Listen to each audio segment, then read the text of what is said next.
Hello, everyone. Welcome back to another edition of In Her Shoes. We took a little bit of a break for the past, oh my gosh, has it been 2 weeks? 2 or 3 weeks, but we are back. And today I have an amazing guest, Christine Hanley, and she's just amazing. You're going to love her, and we're going to be talking all about purpose and pain. And I have this list because I want to make sure I don't miss anything. And here she is. So I am going to bring her on. Let's see.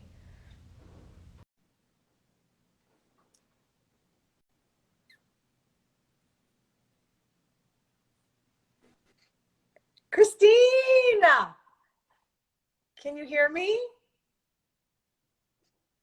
Are you there?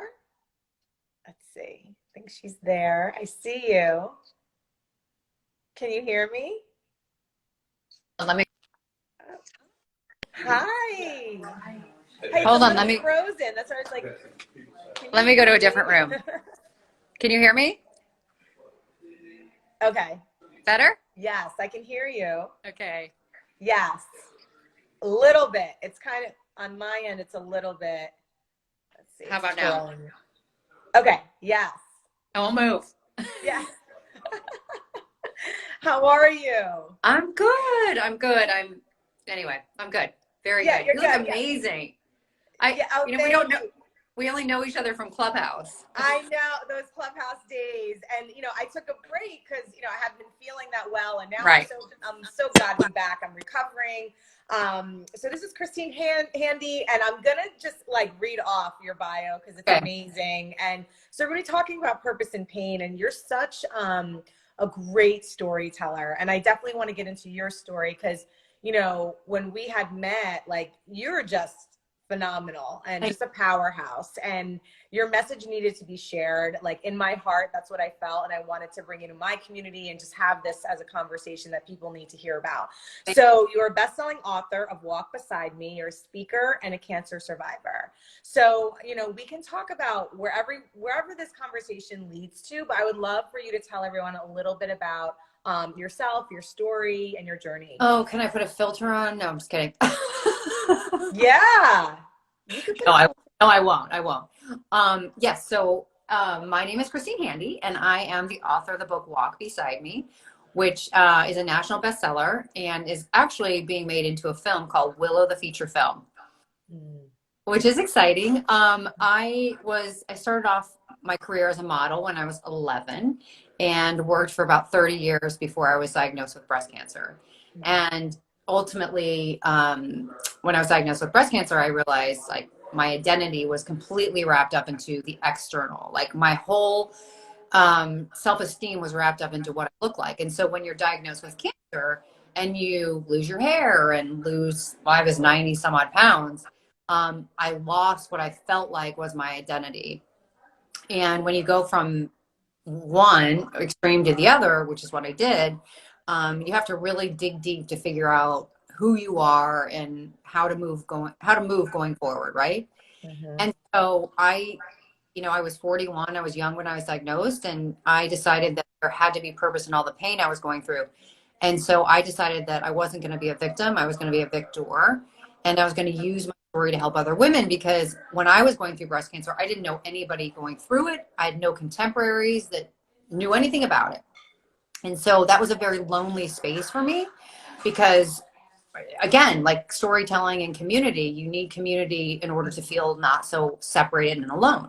Mm-hmm. And so I felt like by me writing my fictional story, that other people may not feel so isolated and alone. And so since then, I've gone back to Harvard and I'm getting my master's degree in creative writing and literature, because I know I can be an even better storyteller.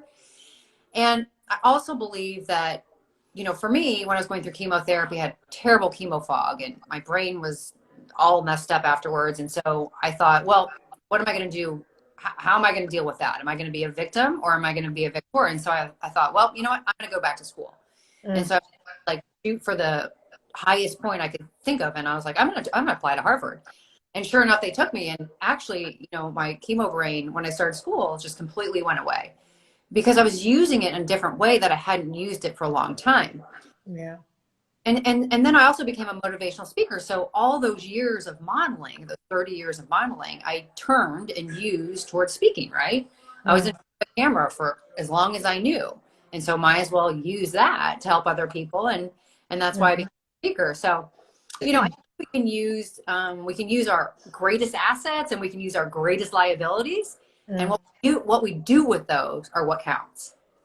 I love that. So I want to get into the storytelling, and I also want to get into, just because I had to rest, right, these past couple weeks, like, and I know with, like, you know, with cancer, I would love for you to tell me and talk about how maybe we do so much, and that, like, how rest is so important, and like just because I'm sure I don't know your journey, but like that details, but like, was rest required? Did you have to slow down? I think it's so important, especially with, you know, people getting COVID and just, you know, the whole, like, women just doing more than ever before. So I would love for you to, like, chime in your thoughts around that. Yeah. So you know, a lot of times women die of the treatment, not the disease. And so when I had breast cancer, I was hospitalized many times because my white blood count was so low. I was afraid I wasn't going to wake up the next morning. So rest wasn't just a requirement. It was the only way some days I was going to get through to the next day. And so that really, you know, was something different for me because I had two young boys. They were 11 and 13, and I was a mom and I was a model and I was an athlete and socialite and all this other stuff. And it was like just all that noise, right? And to go from all of that to being completely on my back and having surgeries and chemotherapies and listen, I had 28 rounds of chemotherapy. That's an insane amount. And so to be that ill and to be that dependent on that medication and to all those things that I had to now do, it wasn't just humbling. It was, you know, it completely shifted who I was or who I thought I was. And when you're down to nothing, you know, for me, God was up to something. And he was like, okay, well, now that you're on your back for a while, now that I have your attention, let me explain to you what's going to happen going forward. And, you know, I just became intimate. I had this intimate relationship with, you know, prayer and God and just saying, okay, what do you have for me? And that alone time, that quiet time, that peaceful time, well, not so peaceful because I was sick, turned into figuring out what was I going to do with this going forward. And I just made the choice way back then that my life was going to be to serve. And however that meant, right? Serving by writing the story, serving by being on nonprofit boards, serving by sharing the story. Again, because storytelling is so critical to making other people not so alone in their journey. And whatever that meant, like with storytelling, right? Being on podcasts, being on Instagram Live, being interviewed.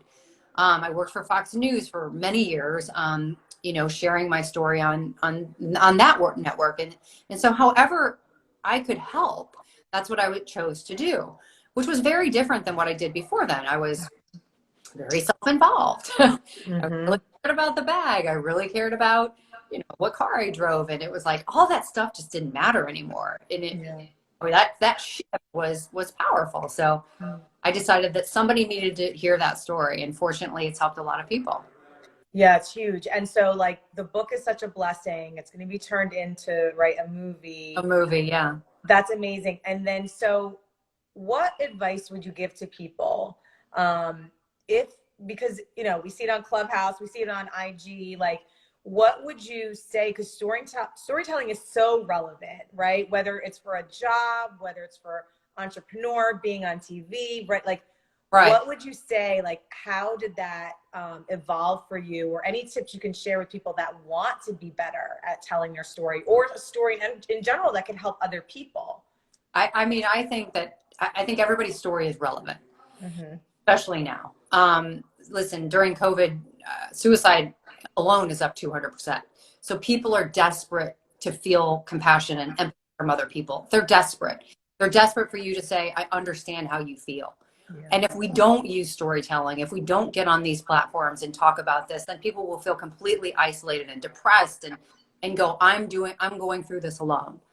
But, you know, we get on here and we say, okay, well, I felt lonely. I felt depressed during COVID, and I feel however you feel, then they go, okay, I'm not the only one, right? Mhm. And so however you can start your story, just start it. We have so many platforms to talk about stories. There, you don't have to be a great writer. You don't have to write the book. You can Yeah. come on here and tell your story, and people are desperate for it. And it's not an ego or pride based effort, right? It's not you saying, oh, look at me, look at me. It's quite the opposite. It's saying, let me show you my vulnerability. Let me Yeah. show you the inside, right? Which is Mhm. scary. Yeah. Um, in that makes people feel not so alone. Hmm. I love that because it's also you're giving them permission, to like the seen, heard, the acknowledgement. Yeah. Like people they're really like craving it just Yeah. because we've been isolated for so long and people are just dealing with all these kinds of Yeah. different things like on a mental and Oh, physical level, uh, right? I mean, I was in the hospital 4 or 5 times during COVID, not for COVID, but something completely unrelated. And I mean, I sat there and I was like, I'm totally alone. Nobody else is going through this. Nobody wants to go to the hospital because they're afraid of getting COVID. And I'm here for this major infection. And it wasn't until I started to talk about it and I started to storytell on all of my social media platforms where other people were like, hey, I'm on floor 7 at such and such a hospital and I feel the same way. And thank God you said that. Yeah. I'll give you a great example. When I was going through chemotherapy, it affected so many other things other than killing cancer cells. It also kills healthy cells, right? And I lost after chemotherapy was over, I lost 3 teeth. And I put it on my Instagram once. I wrote it on my actually on my feed, and I said, chemotherapy does a lot of things to you. It's not just what you think it is. And I can't tell you, I had hundreds of people say to me, I thought I was the only one that happened to. I was embarrassed. I was ashamed. And I was like, you know what? Thank God I said that because there is no shame and there is no guilt. And if we can help people to get out of that space, right? Yeah. What a privilege. Yeah. Yeah. I mean, it's Yeah. not flattering to say, oh, I lost 3 teeth. It's not flattering to say I have liver spots from chemo. It's not flattering to say whatever it is. But you know what? It doesn't matter. It's not about me. Yeah. I love that. And it's funny because I'm reading a book right now where it's all about shame. It's healing the shame that binds us or you. It's that book. I'm totally batching the title, but it talks about the shame and how we look at shame as being so quote unquote bad. And it's like we all have some sort of shame Yeah. to some degree or another, Yeah. you know? Shame is tricky. Yeah, I know. It's a tricky, I- like, kind of, yeah, shame can correct, right? yeah, But shame is so damaging to our self-esteem. And so yeah, I'm not a fan.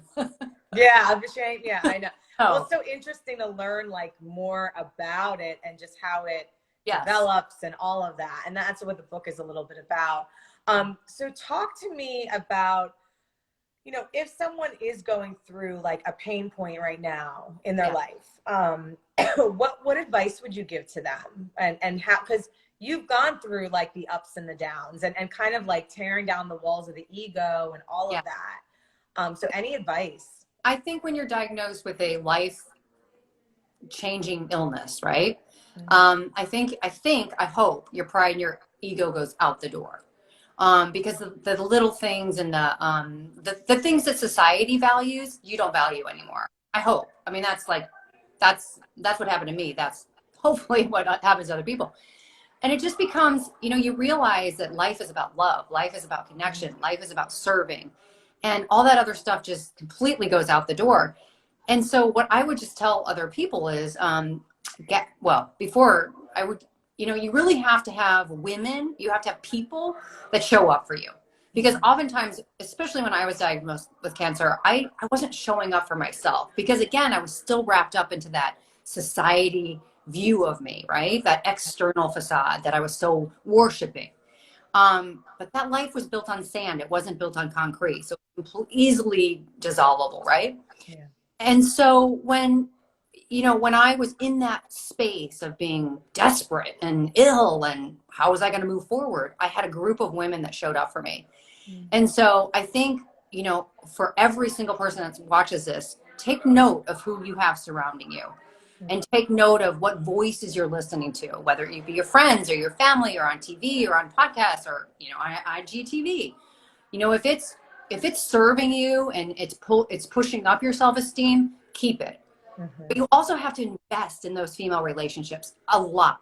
Like, I didn't have great friends because I just had great friends. I invested in my friendships. I invested in those female relationships, and they showed up for me, right? And I just have breast cancer. I had two other illnesses, and so 3 in total. And my friends, they said to me, we will always show up for you, and doesn't matter. The measure isn't because it's this long of a journey. We're going to carry you throughout until you can carry yourself.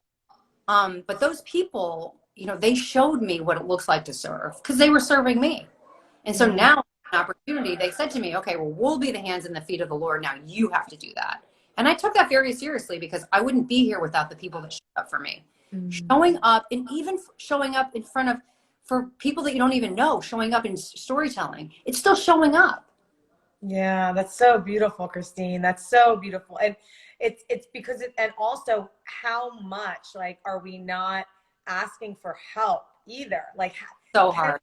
Can we even receive that, right? So hard. I mean, hard. But that's pride. That's pride and ego. Yeah. When I was first diagnosed with cancer, I had the hardest time believing that my friends and family would stick along with me, right? I thought that I'd used all the tokens up that they were going to give me. And that was my pride. That was my ego. And it was also self-esteem. It was a self-esteem issue. I thought, I don't have enough value without what I look like. It's not from who I am. It's from what I look like. And that was wrong. That was my self-esteem just being torn apart from years of listening to society. Yeah. And that stuff just went out the window. So it's, I think for me, and I still struggle, I don't struggle with my self-esteem at all, but I work on it. I practice self-esteem measures, right? What do you do? What do you do? Some of the things. I mean, I feed my soul with such specific things. I feed it with the Bible app. I feed, I limit my time on social media. I do it for a purpose, and then I get out. I listen to specific podcasts that speak to me, that fill me up. I don't mindlessly watch TV. I go to school. I uplift other people, which ultimately uplifts me, right? Yeah. So I do those things on a day-to-day basis, and at the end of the day, I measure, like, how do I feel? And if my self-esteem is, I don't know, changes a little bit, then I'll feed myself more the next day with those things that help me. I don't watch the news. I don't play into politics, so to speak. And so that sort of stuff doesn't affect my life as much as maybe some people that do play into that. But I'm a big believer in setting boundaries in a healthy manner, versus just kind of letting the world just tear me apart. I'm just not going to do that again. Yeah. And the most interesting thing about, I think, my story is that I truly don't care what other people think of me. And I don't say that in a pompous way. It just doesn't matter. If you don't like me, that's okay. No, it's just okay. But when I was modeling for 30 years, I cared what people thought of me a lot. Yeah. And, to let that go, it's so freeing. Yeah. Yeah. Well, and I came from the fashion industry, so somewhat similar, but it is. It's like the whole caring and the image and all of that. And I love what you said, because I think a lot of us get so hung up in, like, what do they think about me? Or, all of the judgments, like, you said something really important about relationships. And I want to go back to that, because you said you really invested in those people, right? And they become service to you. Right. I would love for you to talk about, because I think friendship and relationships are such a dynamic topic. Yes. And today it's like, well, when we grow, sometimes friends kind of go away, or we outgrow people, or sometimes people are toxic. Like, how did you know to be like, okay, I'm investing in this friend, or were they lifelong friends? I would love to talk about that a little bit. Yeah, I think they were, some were lifelong friends, but some were friends, some were friends in my community that just saw what was happening in my life and the devastation and the illness, and just jumped on in. And so I think that ultimately, we as women, we have great intuition about who's going to stand by us. And I think I kind of could tell like who was standing by me even through little blips of the screen, before major illness. And those are the people I kind of poured into.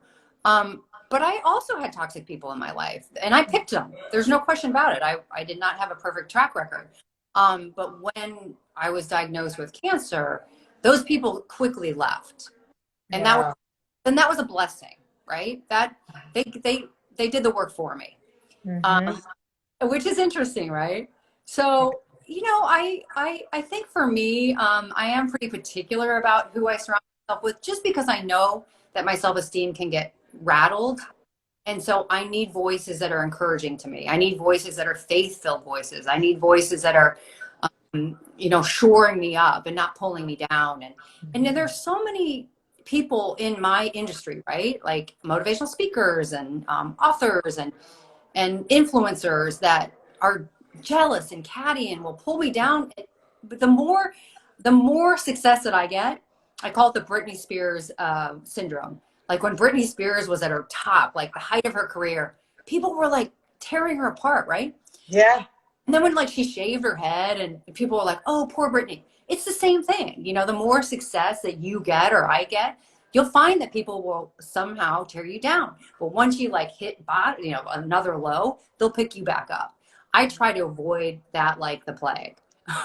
I try to ignore it. It happens all around me. I'm sure it happens around you. I just completely block it out, because that's their problem. That's their insecurity, and that's their heart issue. It has nothing to do with me or my success.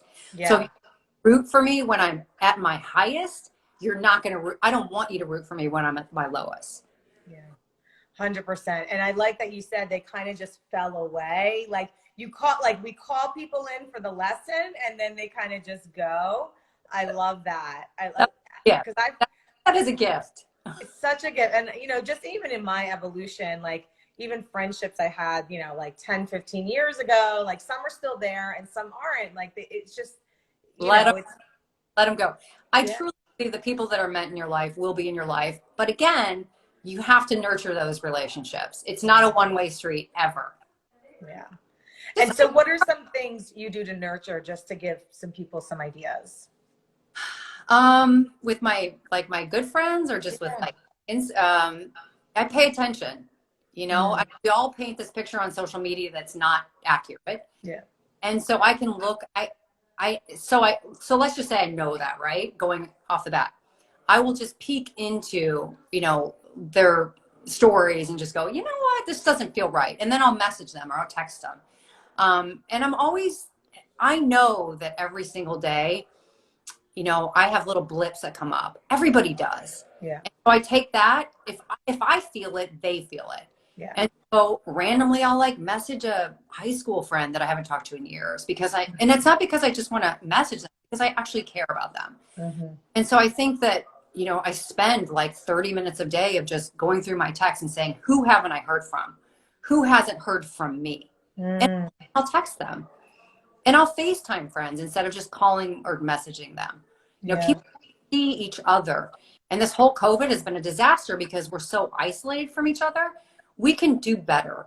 And I don't mean you have to be in person if you're afraid of that. You don't have to, but we've all got phones. We can FaceTime people. That's important. Yeah. I mean, Especially how would you like it if I called you like on the phone versus FaceTime you? You'd probably light up. Like, I light up all the time when people if my son FaceTimes me, like I think it's Christmas, right? Mm-hmm. One of my sons. So I don't know. I just think it's critical to show up in different ways for people. Be creative. Send them a letter. Like, open a letter in the mail. In the mail. Fantastic. One of my friends' daughters drew me a picture and sent it in the mail. That was like a year ago. I still remember it. Yeah. It's little things that we can do for each other that, look at, I still remember it a year later. We all have the ability to do that. Yeah. Amazing. And I will always remember you. I don't even know what room it was in like Clubhouse, but I'm like, this woman's on fire. I'm like, I need to have more. It was just like your energy and your essence and like just your storytelling and just like what also you've been through. And I think you can tell that like from people, like just good energy. Yeah. So I would love for you to just talk about, like, for those people that are wanting to write a book or become a speaker or just do something really incredible and serve, you know, even to Yeah. like a more higher degree, what would you say, you know, like helped you, or some points that, you know, success tips that you can give? I think when I started to actually believe in myself, that's when I took the leap of faith to write the book. But it was a long journey of not believing in myself to ultimately believe in myself. I think you need to really work on your self-esteem before you can take those leaps. Because if your self-esteem is kind of, you know, pebbly, I think that you need to be careful, because once you take a leap of faith, if you have any rejection, you can go backwards, right? And so I wouldn't do that. I would really work on your self-esteem, which again includes like, who are you listening to? And listen, I still sometimes, if I play tennis or you know, a sport, I'll say to myself, "Oh, that was a terrible shot. You know, you suck," or whatever. Mm. And then I'll stop myself and go, "Did you just tell yourself that you suck?" And and it's so powerful to stop yourself and go, well, "That's not very nice. I can't believe I said that about myself." And then really like change that, right? Change the tape in your head. No, you don't suck. That was a bad shot, but you don't suck. Hmm. I Yeah, do it's that, like catching it quicker, right? Like, but it yeah. takes practice. You Hmm. know, work on your self-esteem. It's a practice every single day. It's like working out. It's Yeah. like me going to school, working out my brain, right? It's a practice. Mm. Yeah. You're so incredible. Okay, so what is next for you? And then where, I mean, obviously people can find you on your Instagram, but where do you want to lead people, like to your book? Like, tell us all the things. I okay, well, I don't know, but I guess look out for the film because it's coming, and I think it's an important film. They are kind of classifying it as kind of a mix between Steel Magnolias and the movie Wild. You know, we haven't had a Steel Magnolias in so long, and we need that. And so hopefully the film version of my life will be that.